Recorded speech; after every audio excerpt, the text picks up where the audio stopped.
We dismiss history at our peril. Liberty Nation Radio with Mark Angelides. Hello and welcome to Liberty Nation Radio, heard coast to coast on the Radio America Network from our flagship station in the nation's capital, WWRC in Washington, D.C. I'm your host, Mark Angelides. On today's show, we are talking wide-ranging politics from the Beltway and beyond. We're going to cover a lot of ground. Please remember, this show is proudly sponsored by LibertyNation.com, where you can access podcasts, breaking news, analysis, and a range of biting and brilliant shows to whet your appetite for freedom and your fondness for the great American Constitution. We've got a lot to cover. It's going to be a great show. Let's crack onto it. And you're on Liberty Nation Radio, heard coast to coast on the Radio America Network. I'm your host, Mark Angelides, and we're very fortunate to be joined by Liberty Nation's senior political analyst and longtime host of this here radio show, Mr. Tim Donner. Thanks for being here, Tim. Always a pleasure, Mark. So instead of a basic Q&A type thing on a particular subject, Tim, what I thought we'd go for now is a bit more a wide-ranging discussion based around what's happening politically in the country, because it seems to me that if you examine the basic media things and every morning, so the media organs, the newspapers, the internet, etc., what you find is that everybody's talking about one topic. It's USAID, but there's so much USAID, but there's so much more going on, and I wonder if the media organs are struggling because there is so much actually happening, and how does that really play into the first 100 days of a Trump agenda, as it were? Well, I think many of us, myself included, and I think I speak for you as well, Mark, we're getting what I would call journalistic whiplash from having to turn our head to so many things at one time. I mean, in a way, Trump is doing more in a day, or certainly in a week, than Joe Biden did in his entire 4 years. And Trump is speaking to the press almost every day. He will answer every question thrown at him. He'll give a very honest answer, as honest as he can be, I think. But there's so many initiatives and so little time. I mean, he is treating each day, each week, as if it's his last week in office, because he has so much that he wanted to do in his first administration and could not do, largely because of the obstruction of Democrats and the concocted scandals such as the Russia hoax that really took up 2 years of his attention. And he's absolutely intent on not allowing that to happen again. So each day there's sort of a theme. So on one day this week, it's the Department of Defense. Then he's going to move on to the Department of Education, and he's going to, basically do triage, whichever he thinks needs the most attention, the places that have the most fraud, corruption, waste, abuse. And it's interesting, Mark, I'm sure you've got this too from years of following politics, that every politician comes in and says, well, we're going to affect a lot of savings by eliminating waste, fraud, and abuse, but they never do. This time, Trump actually means it. And the Department of Defense is a particularly ripe target because it has an $800 billion budget and has tens of thousands of civilian employees.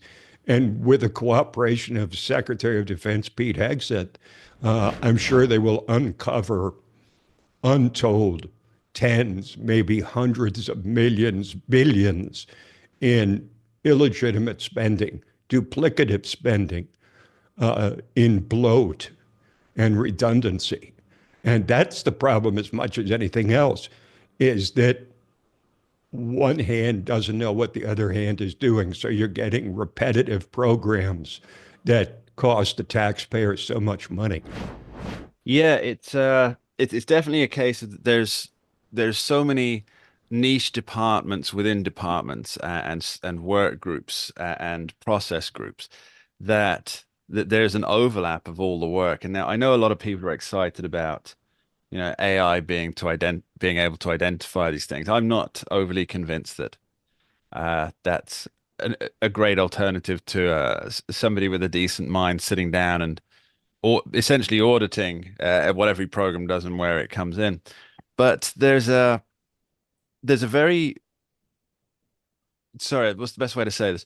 So this budget of 800 billion, it keeps going up, even though the United States is less involved in wars. So in 2023, I think that was an 820, 830 billion budget, just off the top of my head. Um, the US was involved in Afghanistan. Now the US is no longer involved in Afghanistan, or at least militarily. And yet the budget keeps going up. Now, surely there should be some reduction in there once something is completed.